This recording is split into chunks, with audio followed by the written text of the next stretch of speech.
Với chú hay sprayer hi RM khom da kan tar lam le do na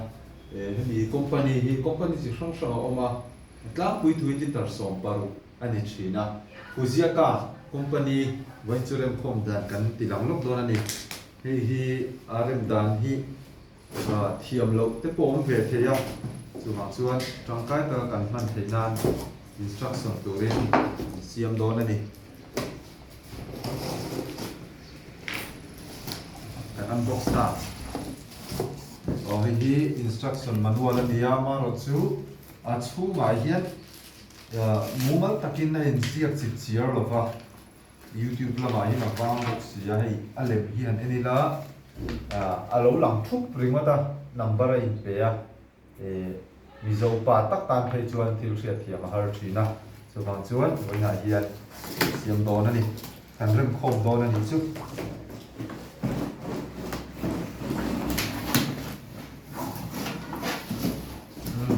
này bùra nia hi pump chuan a tur kan ti do mai ning chu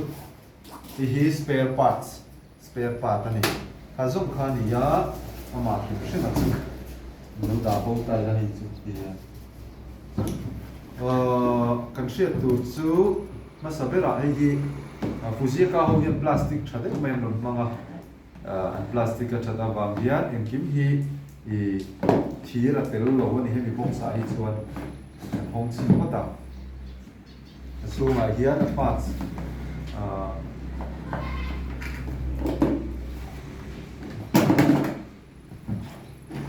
link ko ma filter oma hi alo om boka tin so da so water level om thei boka ti chuan ma thum hrim hi kamai na lang ani ta hi film tlanga a tui chin kha ron lang thei ta ni ti chuan liter khat te liter nga te liter som panga som paru a to thleng e pu liter som paru kai ta ni ale lam pang chu gallon size US gallon a zia ve thau ni ma chu mi zo chuan liter hi kan mang thang zo ka chu wang chuan mizo ina kan man than tam taka hi chuan hi plastic to palo nia a chim chin hi hriat thin lova hi ron film ta hian a chim chin hi hriat don ta ni liter za ta hi chu hemi box a bom bi chu lo ni ta sela ti chuan hi chu kan mang thang veka hian filter ania filter chu ma a chi na oma chu zong chu lo ni ta phot sela ti chuan hi tui pu chuan a tur lai ber kha ni ya washer ron oma le lama chu washer mang hian kan tai don ani washer a hian helam pang hi chu fel mai a hi ka na zong le me chunga a chua dan tur adjust na ani ya me full khan ti hi a chuak chup lo tur khan hi na adjust thei ani chu hei ni hian mo ti chuan ye lock na ni ya locka me char kut kham lo turin atiang voi thum voi li ti zo ton chen chok kut te lo kham thina ka tia kan ye lock na lo siam ta ni ti chuan elama hian sprayer a filter tur kha an lo da sa a emi sprayer filter tur hi ta hin a pa sam oma i spare part ong bok ani chu ti chuan a mor lampang hi kan huwa a mor lampang a hian mizo chen a phit sirna kan tiang chi ang kha oma hei hi a phek zong in sin taka phek zonga ti phir tu ra kha ania ti chuan hei hi ni china kan soya khan a hei pipe chunga lo filter le chhong tu tur hemi mor a hian thila tang thina chu mi ron tang tu lo venga tan chu hi man ta a ti chuan hei hi mun nia spray na ani hei tha he lo don ani chu tin hei washer o-ring washer spare le more a phuna tur spare ani ya hi si lok le pin lok om ta chung chu tlang pui ni a hi kan vuat sinam a vuat dan tur chu kan hra sa ve kan hian ni mai a wasar hi kan ti tot theyanga oh ho na tai lo lai ti tot theyanga hi a wasu chi don ta ni ai su ve la hian hit theyang berin hi kan tai tanga kan tai khan heti zong hian a chuk zong hian kan tai thin a thaber ani he zong ani chuan man hi rem lo em ya chu wang chuan ye chuk zong in hemi om na lam hoi zong hian ye kun hi tin om tur ani ta ni lo tai ta a in kim hi ai tai te me ko ni a a chan chu lei tha kan pe ni mo lo tur kan pe ni khan kal ral thei mun danga kan ka lo na tur huna lý cầu khan ôi min thải tan cổ bôi thế à đầu tu ra tê anh ngắm mỏ chuan túi lý cầu thế anh biết đến siêu tu anh thì chuan spare part trong chú thì khai chuan zova mi bi khi spare part thì heta bồ ruột còn chuột thì tu ra pump na air pressure hemi spare part tu thì anh thùng tay tu spare in om ridon ni chu thì chuan này hi kan da lu tanga a chunga hian an ria thiam lo om ve par theya he thil hi oma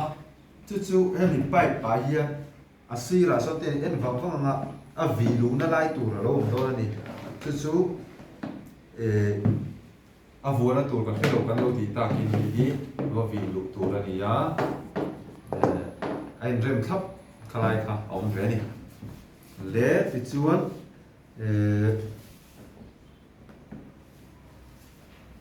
apam na lama kan hoyam apam na lam hi thira ni thunga apam na ania hei la vualo tur ne helam pangzo ki vuwa tur ni ta ni na lama kan pam thin na wang ni tlang puin malama te ti hian an ta thina a then chu helai hung lama te nan ta thina ni ma se nung lama da hi chuan hemi roksa hi ti boi nge kan ban sei zo ma zir khan helama hian da theya ti chuan a chung chu kan la vuwa lawang hei si lok hian kan lok le phot angai ni a hian a kwa lo om do na kan hu thei nge o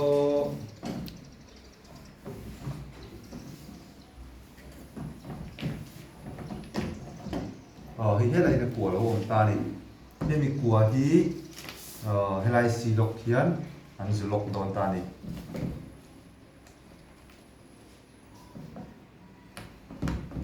hi in lok chan chu dok kwa lo na tur kha ani me ya kan yam sa vek ani chu ti chuan helai a hian hi du tur ani ya ma ro chu hi kan da photang hei hi chu chong kai na chu he apam na handle hi lo clip bet tu kha ani me ya a vuwa dan chu helai kwa hian kan ro langa i a to chung chu he te kan zeu ma chon kan da lut mai don ta ni tin hei hi kêu cao về đâu lúc ngay chia lão lối ta tiếngกันkêu cao mấy nga chuan nghe tiêu in đã thấy á pin lock ha ở mà he pin lock mang hian kan lock nga chu hei kan el khe pang hei el khe tu ra nia tiền kan el khe na chuak thì đó don lo tinani chu el khe tu ra nia chuan hei hi cover hi tiền kan da kha tlang pu nia hei tin han da chawanga kan man don lo chuan bài này cần lộc à chuan hei hi kan man do lo nuwa tho khan hian a oma hei lama thung hian na ta nai lo ta ni ten nem te tu ri nia chuan filter ma kha a set up ding chu alo ni ta ni set up kan zova a spare part kan da thanga u devin tin a thai kan encode dan a zirin a man dan tu nakina instruction kan lo duang lenga tin heng ba ka hian lo tur kan ti hei chi sang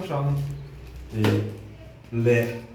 tha lam pang micronutrients and nutrients kan pek tur hi bu ri man pol mi lo tur ani ti kha a top nan ขนาดสวยเลยอันนี้เอ๊ะบอกโอ้